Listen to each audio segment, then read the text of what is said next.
हे पहा आमच्या कोंबड्या, मी खायला टाकते त्यांना तांदूळ. या या या या या.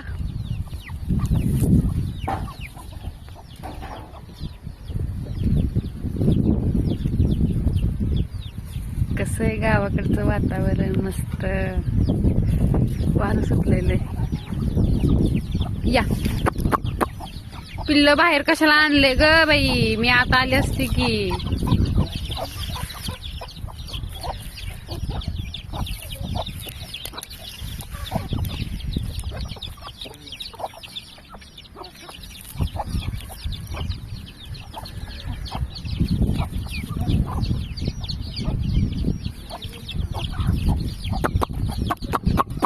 या या या या या.